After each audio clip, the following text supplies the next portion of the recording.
سبحان اللہ الحمد للہ رب العالمین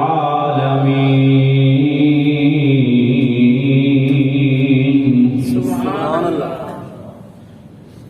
والعاقبۃ للمتقین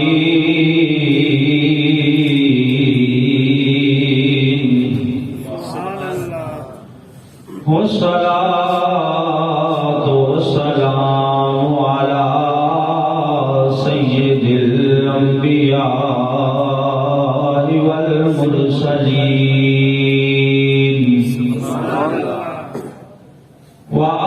وأصحابه الهادين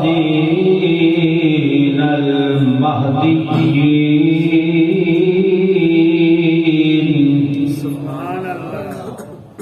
وعلى آله الطيبين الطاهرين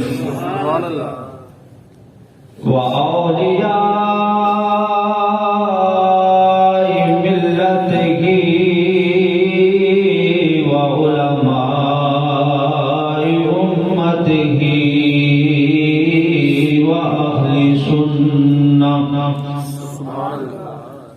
وأهل سنته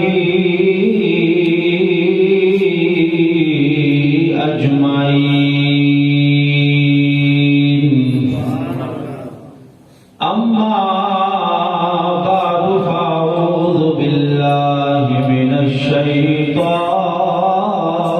الرجيم بسم الله الرحمن الرحيم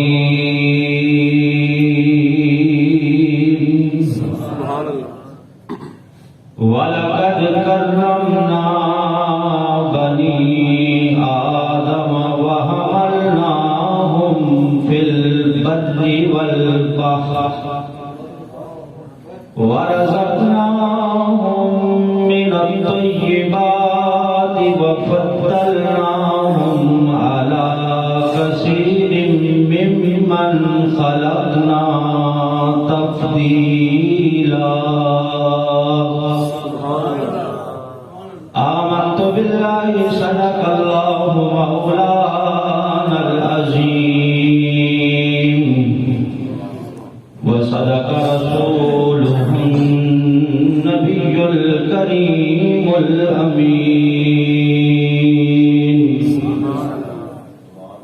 الصلاة والسلام عليك يا رسول الله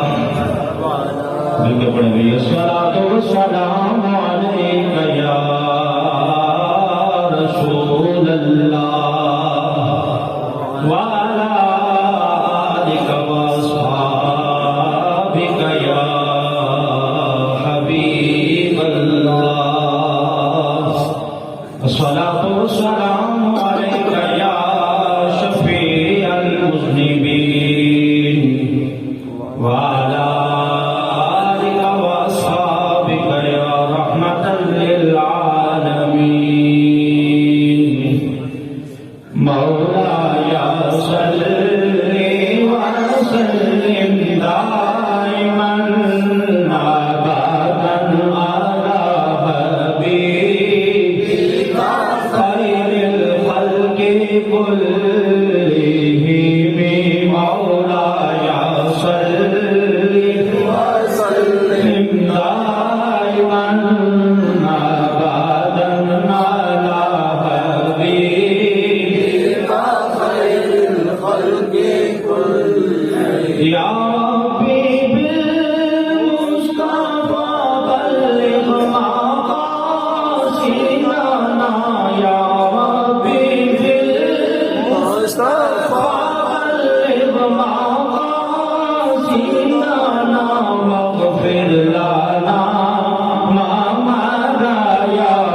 موجود و محترم سامعین حضرات،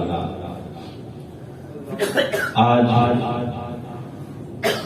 جمعۃ المبارک کے خطبہ میں جس عنوان کے تحت گفتگو ہوگی وہ ہے شرف انسانیت، احترام آدمیت۔ آدمی انسان، اسے اللہ رب العزت نے جو شرف اور عزتیں عطا فرمائی ہیں، یعنی آج آپ اپنی تعریف سماعت کریں گے۔ ہم سب الحمدللہ انسان ہیں، تو انسان کو اللہ نے جو عزتیں دی ہیں وہ عزتیں اور تکریم انشاءاللہ العزیز آج کے خطبے کا عنوان ہے۔ یہ بات ذہن میں رکھیں کہ اللہ رب العزت ہر چیز کا خالق و مالک ہے۔ بڑی سے بڑی چیز بھی اس نے بنائی ہے اور چھوٹی سے چھوٹی چیز بھی اسی خالق وحدہ لا شریک نے بنائی ہے۔ ہاتھی بنانا اگر اس کا کمال ہے تو چونٹی بنانا بھی کوئی کم کمال نہیں ہے۔ ہاتھی بہت بڑی چیز ہے، چونٹی بہت چھوٹی چیز ہے۔ جو کچھ اللہ نے نظام اس ہاتھی کے اندر رکھا ہے وہی ایک چھوٹی سی چونٹی کے اندر بھی رکھا ہے۔ بڑا کارخانہ اگر کوئی بڑی چیز بنائے پھر اس کے بعد کوئی چھوٹی چیز بنائے تو چھوٹی چیز بنانا یہ اس کارخانے کی توہین سمجھا جاتا ہے۔ بڑی بڑی چیزیں جو کارخانہ بناتا ہے وہ پھر چھوٹی چیزیں نہیں بناتا۔ اللہ رب العزت نے خواہ کوئی چیز بڑی بنائی ہے یا چھوٹی بنائی ہے، یہ اس کی شانیں ہی شانیں ہیں۔ ہر لحاظ سے اللہ رب العزت نے ہر چیز کو کمال بنایا ہے، کمال بنایا ہے۔ پھر اللہ رب العزت اپنے بندوں سے خطاب کرتے ہوئے فرماتا ہے یخلق ذبابا ولا یجتمع له، سارے کے سارے جمع ہو جاؤ، میری بڑی چیزیں تو درکنار، میری بنائی ہوئی ایک چھوٹی سی مکھی کو بنا کے دکھاؤ۔ یخلق ذبابا ولا یجتمع له، اللہ فرماتا ہے کہ جو مکھی میں نے بنائی ہے نا، تم سارے جمع ہو جاؤ تو یہ مکھی بھی نہیں بنا سکتے، بلکہ قرآن کہتا ہے کہ مچھر کا پر نہیں بنا سکتے۔ حقیر سی ایک چیز ہے، اس کی مثال بھی اللہ رب العزت دیتا ہے کہ جو مچھر ہے تم اس کا ایک پر نہیں بنا سکتے۔ تو اللہ رب العزت ہے جس نے بڑی بڑی اشیاء بھی بنائی ہیں، چھوٹی چھوٹی چیزیں بھی بنائی ہیں۔ اللہ رب العزت نے جانور بھی بنائے، کیڑے مکوڑے بھی بنائے، پھر ہم اس کا شکر ادا کیوں نہ کریں کہ اس نے ہمیں گندگی کا کیڑا نہیں بنایا، گٹر میں پڑا ہوا ایک کیڑا نہیں بنا دیا، اس نے ہمیں جنگلوں میں رینگتا ہوا کوئی درندہ نہیں بنایا، اس نے ہمیں جانور نہیں بنایا، بلکہ اس نے ہمیں اشرف المخلوق بنایا ہے۔ اشرف المخلوقات بنانے کے بعد پھر اس نے ہمیں مسلمان بنایا ہے۔ ہم نے الحمدللہ کلمہ پڑھنے والے ماں باپ کے گھر میں آنکھیں کھولی ہیں، ورنہ اگر وہ چاہتا تو کسی مشرک کے گھر میں، کافر کے گھر میں بھی ہماری پیدائش فرما سکتا تھا۔ یہ بھی اس کا احسان ہے کہ اس نے مسلمان بنایا۔ پھر اس سے بڑھ کے اس کا احسان کہ اس نے اپنے محبوب کا امتی بنایا۔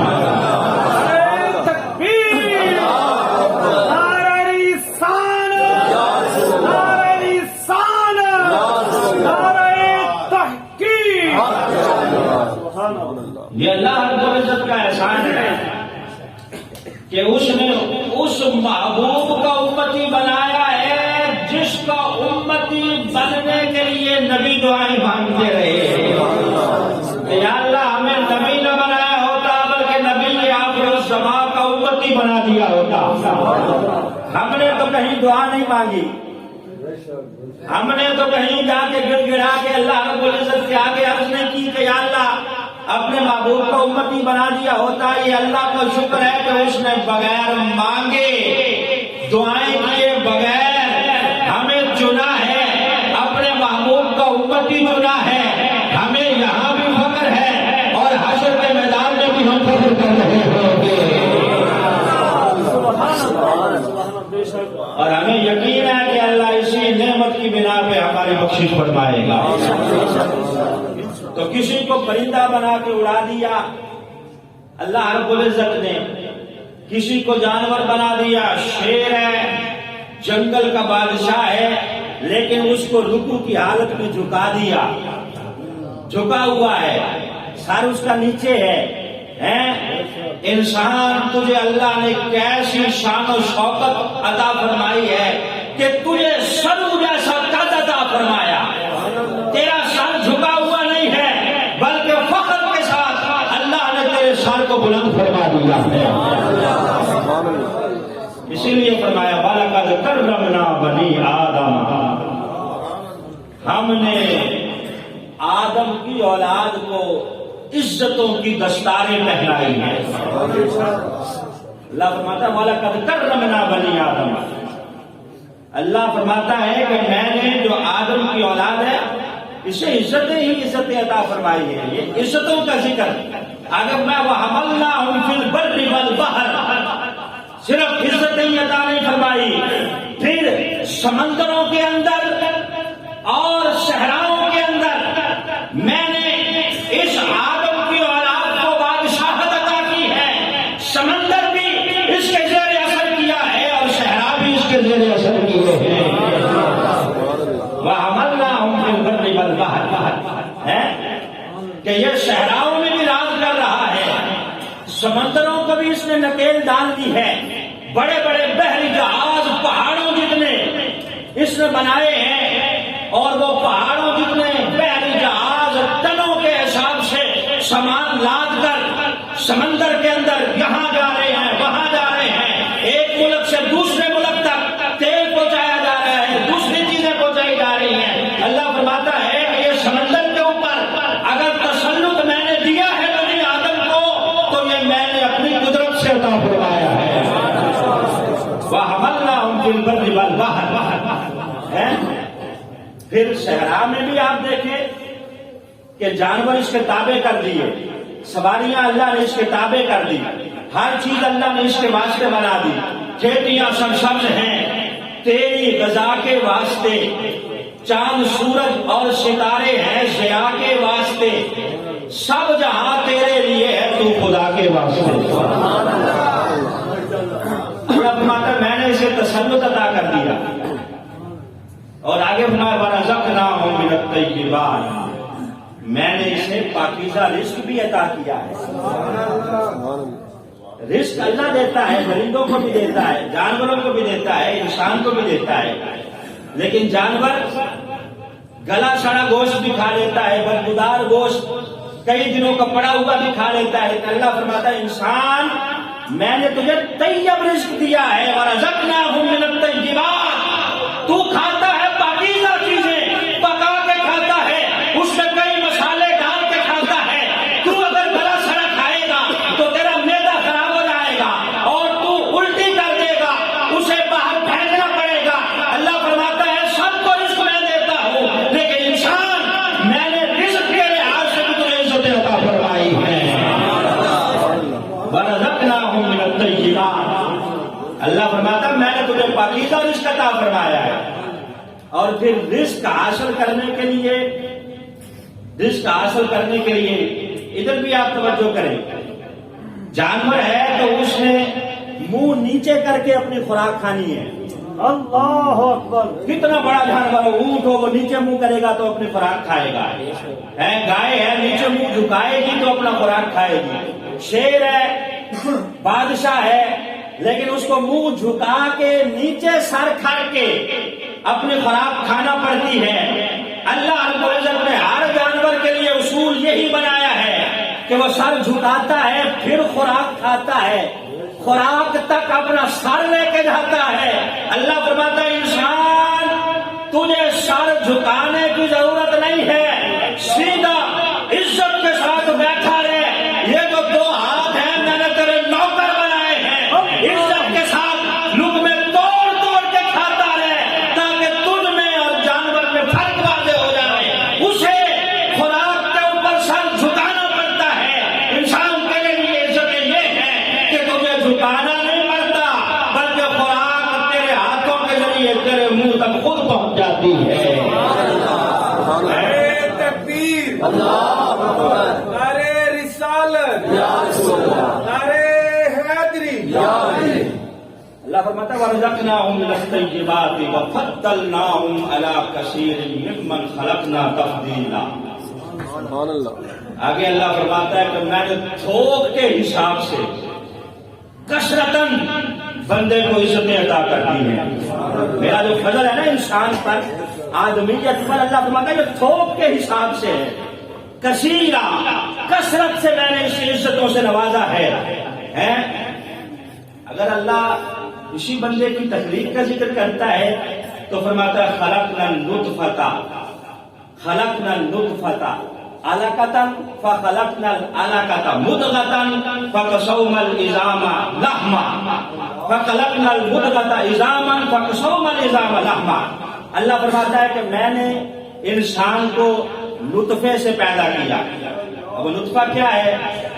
غلیظ پانی کا ایک قطرہ ہے، اس قطرے کو بھی پھر کروڑوں حصوں میں تقسیم کیا جائے، خوردبین کے ساتھ دیکھا جائے تو جرثومے بنتے ہیں، ان جرثوموں میں سے ایک جرثومہ اللہ فرماتا ہے انسان کی تخلیق کے لیے کافی ہے۔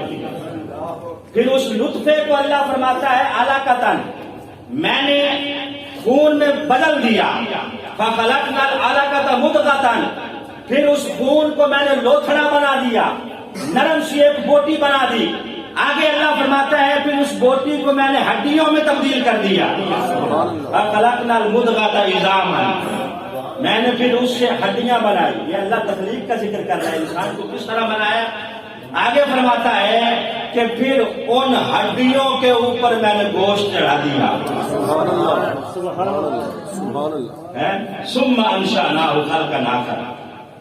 اللہ فرماتا ہے کہ یہاں تک جانور اور انسان کی تخلیق ایک جیسی ہے، جانور بھی اسی راستے سے گزر کے آتا ہے، انسان بھی ہے۔ یہاں تک جب تک ہڈیوں کے اوپر گوشت چڑھا ہے تو انسان کا منہ بھی ایسے ہی ہے جیسے جوتے کے نیچے تلوا ہوتا ہے، اسی طرح ہے اندر۔ جب تک آنکھیں نہیں بنی، کچھ نہیں بنا، تو یوں انسان کا منہ بھی اور جانور کا منہ بھی ماں کے پیٹ کے اندر، مہر مادر کے اندر، رحم مادر کے اندر ویسا ہی ہے جیسا جانور کا ہے۔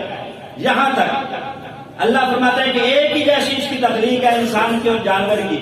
آگے فرماتا ہے ثم انشأناه خلقا آخر، پھر میں نے انسان پہ کرم کیا، اسے جانور نہیں بنایا، گدھا گھوڑا نہیں بنایا، بلکہ میں نے اسے بہترین انسانوں جیسی شکل و صورت عطا فرمائی۔ پھر فرماتا ہے فتبارک اللہ احسن الخالقین۔ اللہ اپنی اس تخلیق پہ پھر فخر کرتا ہے، فخر کرتے فرماتا ہے کہ کیسی خوبصورت میری تخلیق ہے۔ سبحان اللہ۔ خود اللہ فخر کر رہا ہے۔ یہ جو 5 ساڑھے 5 فٹ کا انسان ہے نا، 6 فٹ کا، یہ کوئی چھوٹی چیز نہیں ہے، یہ پورا ایک جہان ہے، اس کو بنا کے اللہ فخر کر رہا ہے۔ فتبارک اللہ احسن الخالقین، برکتوں والا ہے وہ رب جس نے یہ خوبصورت تخلیق پیدا کی ہے، یہ خوبصورت تخلیق جس نے بنائی ہے۔ پھر اللہ 30ویں پارے میں فرماتا ہے والتین، قسمیں کھا کھا کے اس کا ذکر کر رہا ہے۔ والتین، قسم ہے مجھے تین کی، والزیتون، زیتون کی قسم ہے، وطور سینین، طور سینا کے پہاڑوں کی قسم ہے، وہذا البلد الامین، اس امن والے شہر مکہ کی قسم۔ کیوں قسم شہر مکہ کی؟ اس لیے کہ یہاں میرا محبوب چل رہا ہے اور اس نے اس بیماریوں والے شہر کو بہترین منور اور احترام والا بنا دیا ہے، اس لیے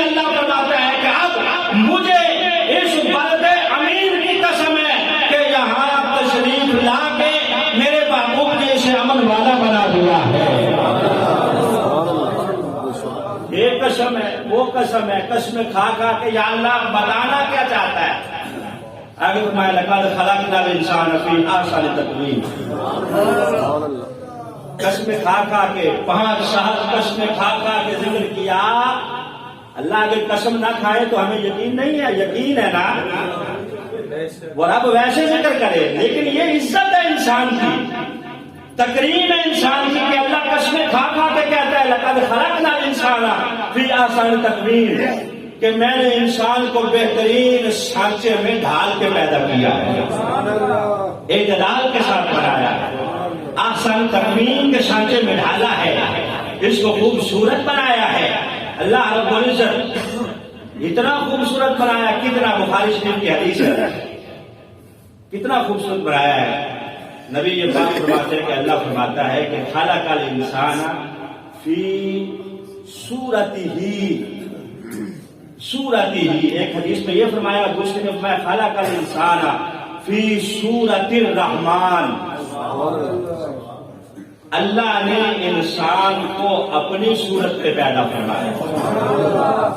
اب یہاں سارے مفسرین دانتوں میں انگلیاں لے کے بیٹھ گئے کہ اللہ تو ہر چیز سے پاک ہے، اللہ کی تو کوئی صفات نہیں ہے، اللہ جیسا کوئی نہیں، اللہ بے مثل و بے مثال ہے، اس کی مثال نہیں دی جا سکتی۔ پھر رب فرماتا ہے کہ خلق الانسان فی صورتہ، میں نے انسان کو اپنی صورت پہ بنایا ہے۔ تو مفسرین کہتے ہیں کہ اگر اللہ کی کوئی صورت ہوتی تو انسان جیسی ہوتی، اللہ ویسے ہر چیز سے پاک ہے۔ یہاں ذکر یہ کیا جا رہا ہے، اللہ یہ فرما رہا ہے کہ اگر میری کوئی صورت ہوتی تو میرے محبوب جیسی، انسانوں جیسی ہوتی۔ پھر نبی یہ پاک فرماتے ہیں کہ انا مرآت الحق، میں اللہ کا آئینہ ہوں۔ اللہ کی ہے نا ساری مخلوقات، فرشتے بھی اللہ کے، جنات بھی اللہ کے۔ اللہ اپنا محبوب بنانا چاہتا تو فرشتوں میں سے بنا لیتا، اپنا محبوب بنانا چاہتا تو جنوں میں سے کسی کو بنا لیتا، لیکن آدمیت کو اللہ نے 4 چاند لگائے، اپنا محبوب بنایا تو نسل انسانی سے بنایا۔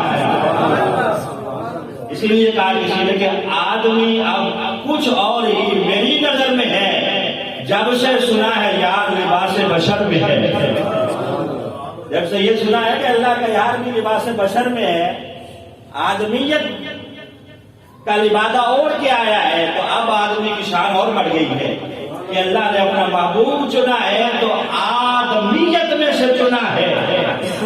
انسان کو اللہ نے عزت عطا کی ہے کہ اپنا محبوب چنا ہے تو نسل انسانی سے چنا ہے۔ اور پھر ساری چیزیں میں نے کہا کہ اللہ نے بنائی، اور اللہ فرماتا ہے کہ الم تروا ان اللہ سخر لکم ما فی السماوات و ما فی الارض، کہ انسان دیکھتا نہیں ہے تیرے لیے میں نے زمین و آسمان کو مسخر کر دیا ہے۔ یہ سب کچھ جو کھیل رچایا ہے نا، اللہ فرماتا ہے انسان تیرے لیے ہے، تو اس کائنات کا ہیرو ہے۔ ہیرو وہ ہوتا ہے جس کے گرد ساری کہانی گھومتی ہے۔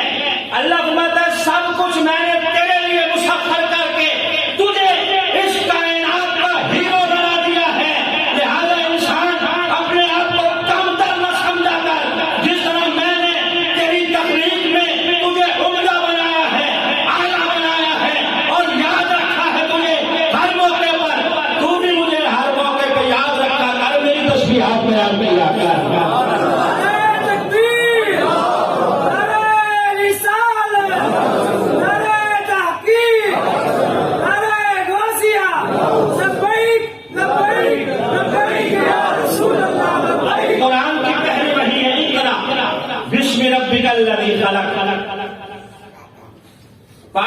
اس رب کے نام پر جس نے تخلیق کیا، کیا تخلیق کیا؟ یہاں مفعول واضح نہیں کیا، آگے فرمایا خلق الانسان من علق، آگے انسان کو ذکر کیا کہ انسان کو اس نے تخلیق کیا۔ اسی طرح سورہ رحمان میں اللہ فرماتا ہے الرحمن علم القرآن خلق الانسان، وہ رب جس نے انسان کو پیدا کیا۔ تو جا بجا اللہ قرآن میں انسان کو پیدا کرنے کا ذکر فرما رہا ہے. میں نے کہا بڑے بڑے جانور بھی اللہ نے بنائے لیکن فخر نہیں کر رہا. انسان وہ شاہکار ربوبیت ہے کہ اللہ اسے بنانے کے بعد فخر کرتا ہے. بار بار قرآن میں ذکر کرتا ہے کہ انسان میں نے تجھے بنایا ہے، میں نے تجھے بنایا ہے، میں نے تجھے بنایا ہے. گویا ساری کائنات کے اندر اللہ کی جو قدرتیں ہیں اس کے جلوے جزوی طور پہ ہیں، انسان کے اندر کلی طور کے اندر موجود ہے. سمندر کے اندر صرف کرم ہی کرم ہے، پہاڑوں کے اندر جلال ہی جلال ہے. انسان کے اندر اللہ نے کلی طور پہ اپنے جلوے رکھے ہیں. اس لیے بار بار اللہ اس کا ذکر کرتے ہوئے فرماتا ہے کہ میں ہوں جس نے انسان کو پیدا کیا ہے، میں نے انسان کو بنایا ہے، میں ہوں جو انسان کی تخلیق کرنے والا ہے. جب اللہ رب العزت نے آدم کو بنانا چاہا، حضرت جبریل کو بھیجا کہ جاؤ جو کائنات کا سب سے بہترین خطہ ہے وہاں سے مٹی اٹھا کے لاؤ. حضرت جبریل آئے میدان عرفات میں، میدان عرفات کی مٹی اٹھا کے لے جانے لگے تو زمین نے چیخنا شروع کر دیا، نہ لے کے جاؤ، مجھ سے وہ آدمی بنے گا جو خون ریزیاں کرے گا، مجھ سے وہ انسان بنے گا جو فساد کرے گا، قتل و غارت کرے گا. چیخو پکار زمین نے شروع کی تو جبریل کو رحم آیا، وہی مٹی چھوڑی اور واپس. اللہ نے کہا جبریل ہائے کیوں نہیں؟ کہا یا اللہ زمین تو چیخ رہی تھی کہ مجھ سے وہ انسان بنے گا جو خون ریزیاں کرے گا، اس لیے مجھے رحم آ گیا. اللہ نے جناب میکائیل کو بھیجا، اس کے ساتھ بھی یہی معاملہ. واپس جناب اسرافیل کو بھیجا، زمین نے چیخنا شروع کیا، رونا شروع کیا تو مٹی چھوڑ کے واپس. فرمایا اب اس کو بھیجوں گا جو مٹی لے کے ہی واپس آئے گا. پھر کس کو بھیجا؟ حضرت اسرائیل علیہ السلام کو. زمین چیختی رہی، کہا تیرا چیخنا دیکھوں یا رب کا حکم دیکھوں. مٹی اٹھا کے لے گئے حضرت اسرائیل علیہ السلام. اللہ نے فرمایا اسرائیل لے کے تو آیا ہے، اب قیامت تک لوٹانا بھی تیری ذمہ داری ہے.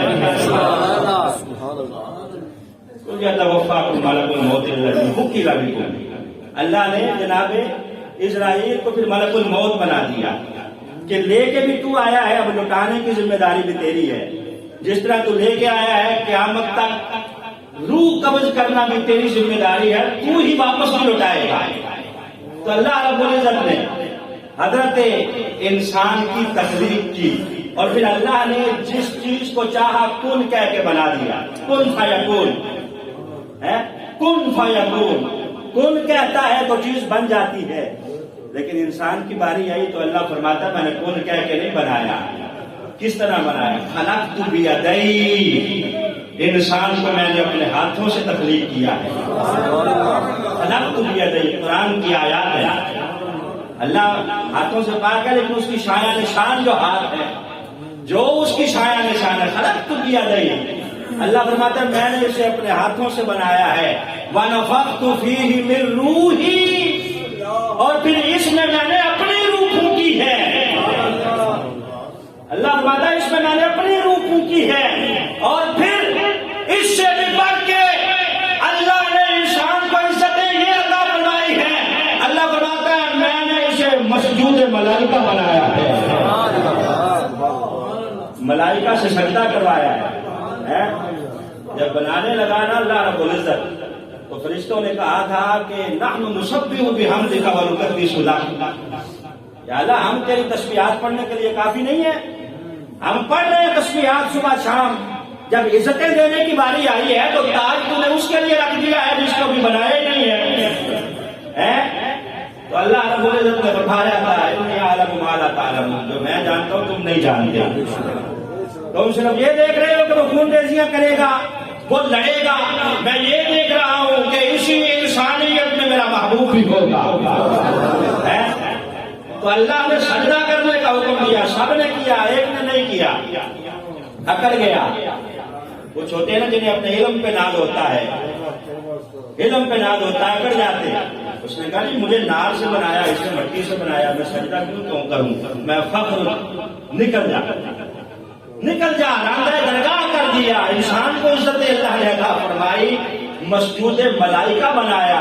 اسی لیے کسی نے کہا کہ فرشتہ مجھ کو کہنے سے میری توقیر گھٹتی ہے، میں مسجود ملائکہ ہوں، مجھے انسان ہی رہنے دو، میں مسجود ملائکہ ہوں، مجھے انسان ہی رہنے دو۔ فرشتہ کہنے سے میری توقیر کم ہوتی ہے، میں وہ ہوں کہ جسے فرشتوں نے بھی سجدے کیے ہیں۔ اللہ رب العزت نے جنوں کو، فرشتوں کو ایک ایک چیز سے پیدا کیا ہے۔ انسان کی باری آئی تو اللہ نے چار چیزوں سے، مٹی، ہوا، پانی، مٹی، ہوا، پانی اور آگ، ان چار چیزوں کو، یہ چار عناصر اللہ نے ملائے ہیں تو پھر حضرت انسان کو بنایا ہے۔ چار چیزیں اللہ نے اس کی تخلیق میں بنائی۔ جب حضرت آدم علیہ السلام نے پھونک دی گئی، سب سے پہلے حضرت آدم علیہ السلام کو چھینک آئی۔ چھینک آنے پر کہا الحمدللہ، الحمدللہ جو کہا تو فرشتے حیران رہ گئے، یا اللہ یہ کیا چیز بنائی ہے، کسی مدرسے نہیں گئے، نہ کہیں سے پڑھا ہے، ہوش آیا ہے، چھینک آئی ہے تو سب سے پہلے یہ تیری تسبیح بیان کر رہا ہے، الحمدللہ کہہ رہا ہے۔ تو اللہ کو اس پہلے انسان کی سنت اتنی پسند آئی، قیامت تک کے لیے لازم کر دیا۔ نبی یہ پاک فرماتے ہیں اب جس کو بھی چھینک آئے گی وہ الحمدللہ کہے گا۔ سبحان اللہ۔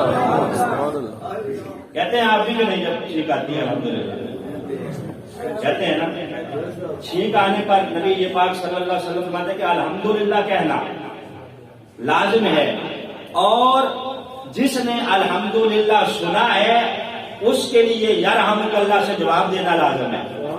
الحمدللہ کہنے والے کا حق ہے تو اس کو جواب دیا جائے۔ پھر یہ چھینک لینے والا کہے کہ یہدیکم اللہ ویصلح بالکم، کیوں یہ اتنا اہتمام کیا گیا؟ سائنس نے جس طرح نبی پاک صلی اللہ علیہ وسلم کی دیگر سنتوں پہ تحقیق کی ہے، اس پہ بھی تحقیق کی ہے کہ چھینک آنے پر الحمدللہ کہنے کا کیوں حکم ہے۔ اس لیے سائنسی جو تحقیق ہے وہ یہ کہتی ہے کہ جب بندے کو چھینک آتی ہے اس کی دماغ کی رگوں میں کھچاؤ پیدا ہو جاتا ہے، کھچاؤ پیدا ہوتا ہے دماغ کی رگوں میں۔ اگر چھینک نہ آئے تو بندے کے ہلاک ہونے کا خطرہ ہوتا ہے۔ چھینک سے وہ جو کھچاؤ ہوتا ہے وہ ختم ہو جاتا ہے اور بندہ ایک چستی محسوس کرتا ہے، نئی تازگی محسوس کرتا ہے۔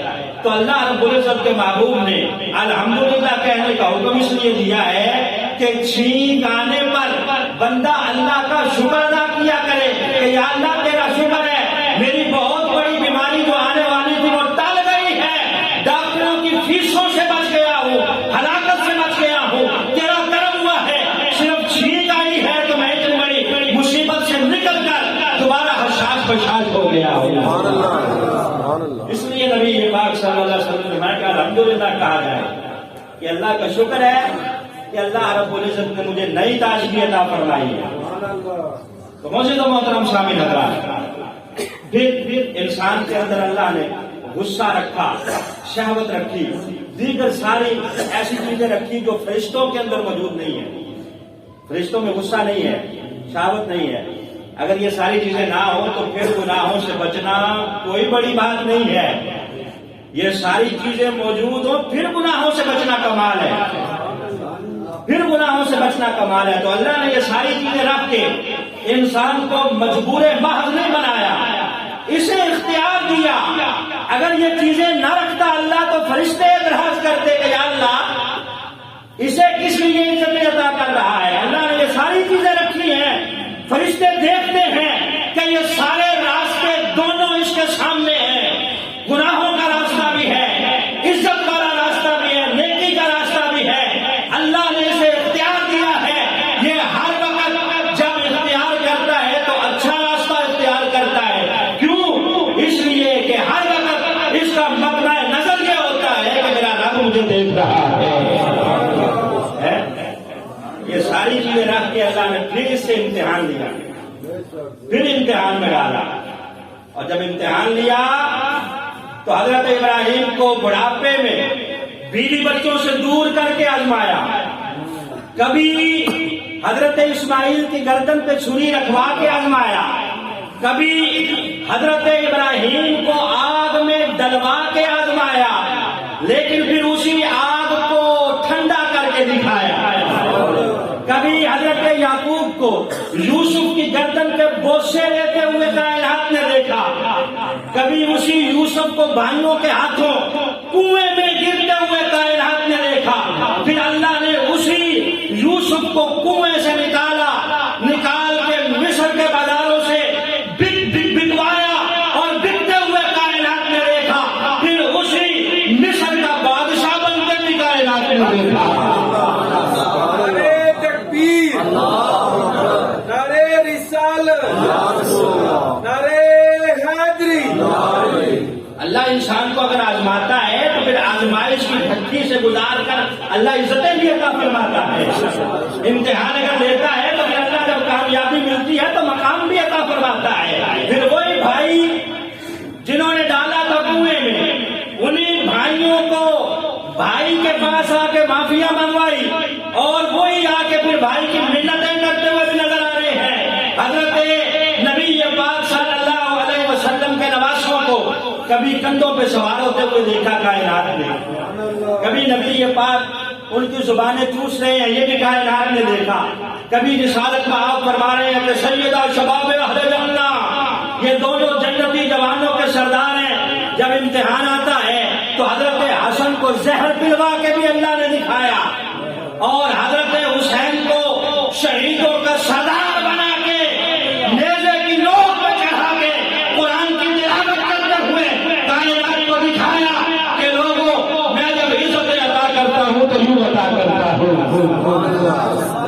اور پھر محبوب دو عالم کو رسالت میں آپ صلی اللہ علیہ وسلم کو کائنات نے دیکھا کہ کبھی طائف کے بازاروں میں پتھر پڑ رہے ہیں، نبی پاک جب تبلیغ کر رہے ہیں تو کبھی راستے میں کانٹے بچھائے جا رہے ہیں، کبھی اجڑیاں پھینکی جا رہی ہیں، کبھی پتھر برس رہے ہیں، کبھی جسم لہو لہان ہو رہا ہے، پھر اللہ نے جب امتحان سے گزار کر عزتیں عطا فرمائی، پھر مقام یہ عطا فرمایا کہ رات کے مختصر سے حصے میں اللہ نے آسمانوں پہ بلا کے اپنا دیدار کروا کے کائنات کو دکھایا کہ لوگوں دیکھو یہ میرا محبوب ہے، میں نے کبھی طائف کے بازاروں میں پتھر پڑوائے ہیں، اب عزتوں سے نوازا ہے تو وہ عزتیں ادا کی ہیں کہ محبوب مجھے دیکھ رہا ہے، میں اسے دیکھ رہا ہوں۔ ادنا کی قربتیں اللہ نے عطا فرمائی، ثم دنا فتح، اللہ کے مقام اللہ نے عطا فرمائے۔ تو اللہ انسان کو بنانے والا ہے، انسان کو عزت اللہ عطا فرمانے والا ہے۔ انسان کو جب اللہ نے اتنی زیادہ عزت عطا فرمائی ہے تو انسان کو چاہیے کہ اس کی پیشانی اس رب کے آگے جھکی رہے، جب جھکی رہے گی تو پھر اس کے لیے جنت کے اعلان ہوں گے، پھر اس کے لیے اللہ فرمائے گا جبریل کو کہ جبریل کائنات میں میرا ایک بندہ ایسا ہے جس سے میں محبت کرتا ہوں۔ یہ حدیث پاک سنا رہا ہوں، جب کوئی بندہ اللہ کا ہو جاتا ہے پھر اللہ جبریل سے کہتا ہے کہ جبریل کائنات میں محمدیہ مسجد کی چٹائی پہ بیٹھا ہوا ایک بندہ ایسا ہے جس سے میں محبت کرتا ہوں، تو بھی اس سے محبت کیا کر۔ جبریل جب محبت کرتا ہے تو پھر اللہ ہمارا جبریل اب فرشتوں میں اعلان نہیں کر دیتا کہ وہ بندہ میرا محبوب ہے، پھر جبریل اعلان کرتا ہے حضرات ایک ضروری اعلان سنیے، کائنات میں فلاں بندہ وہ ہے جو اللہ کا بھی محبوب ہے، میرا بھی محبوب ہے، اے فرشتوں تم بھی اس سے محبت کیا کرو، تم بھی اس سے محبت کیا کرو۔ جب نبی پاک نے فرمایا کہ آسمانوں پہ اس کی مقبولیت کے ڈھنکے بج جاتے ہیں تو پھر اللہ مخلوق کے دلوں میں اس کی محبت ڈال دیتا ہے، وہ بندہ آسمان والوں کا بھی محبوب بن جاتا ہے، زمین والوں کا بھی محبوب بن جاتا ہے۔ تو یہی وہ بندہ ہے جس کے بارے میں قرآن کہتا ہے الذین یبیتون لربہم سجدا وقیاما، یہ بندہ وہ ہے کہ جس کی راتیں کبھی سجدے میں گزرتی ہیں کبھی قیام میں گزرتی ہیں۔ اللہ فرماتا ہے لوگوں غور نہیں کرتے، افلا ینظرون الی الابل کیف خلقت، دیکھو کہ میں نے کس طرح اونٹ بنایا ہے. اب اللہ بندے کو غور و فکر کرنے کے لیے دعوت فکر دے رہا ہے. اللہ فرماتا ہے افلا ينظرون الى الابل كيف خلقت. دیکھتے نہیں ہو کس طرح اللہ نے اونٹ بنایا ہے. افلا ينظرون الى الابل كيف خلقت والى السماء كيف رفعت والى الجبال كيف نصبت والى الارض كيف سطحت. اللہ مدد دیکھتے نہیں ہو کہ میں نے اونٹ اتنا بڑا جانور کس طرح بنایا ہے. اس کی تخلیق میں بھی نشانیاں ہیں, اس کے اوپر غور و فکر کیا کرو. پھر اللہ فرماتا ہے میں نے آسمان کس طرح بلند کیا ہے, اس کے اوپر بھی غور و فکر کیا کرو. پھر دیکھا کرو کہ میں نے پہاڑ کس طرح نصب کیے ہیں, اتنے بڑے بڑے پہاڑ جو زمین کے اوپر ٹھہرے ہوئے ہیں. اللہ فرماتا ہے یہ کوئی چھوٹی چیز نہیں ہے, اس کے اوپر غور و فکر کیا کرو. پھر اللہ فرماتا ہے کہ میں نے زمین کو کس طرح تمہارے لیے بچھونا بنا دیا ہے. وَإِلَى الْأَرْضِ كَيْفَ سُطِحَتْ فَذَكِّرْ إِنَّمَا أَنْتَ مُذَكِّرٌ. اللہ فرماتا ہے محبوب اگر یہ بھول گئے ہیں نا, تو ہی نے یاد کروا دیا کر. انت مذکر, تیری شان یہ ہے کہ میں نے تجھے یاد کرنے والا بنا کے بھیجا ہے. معزز و محترم سامعین حضرات, کائنات کی جو اشیاء ہیں, جو چیزیں ہیں, ان کے اندر تفکر کرنے کا اللہ خود حکم دے رہا ہے. اور علماء کرام محدثین فرماتے ہیں کہ تفکر کرنا یہ بھی ایک عبادت ہے. صرف یہاں بیٹھ کے نفل پڑھتے رہنا یا دیگر عبادات کرتے رہنا, تسبیحات پھیرتے رہنا, یہی عبادت نہیں ہے.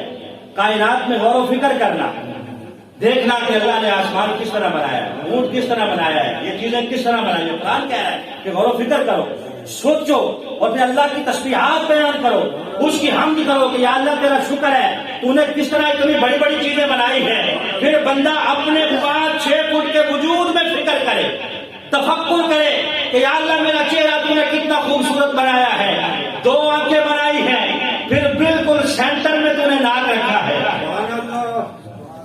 اگر ناک تھوڑا سا ادھر ادھر ہو جاتا, اب آپ دیکھیں کہ یہ اللہ کی وہ نعمتیں ہیں جو ہمیں مفت میں ملی ہیں.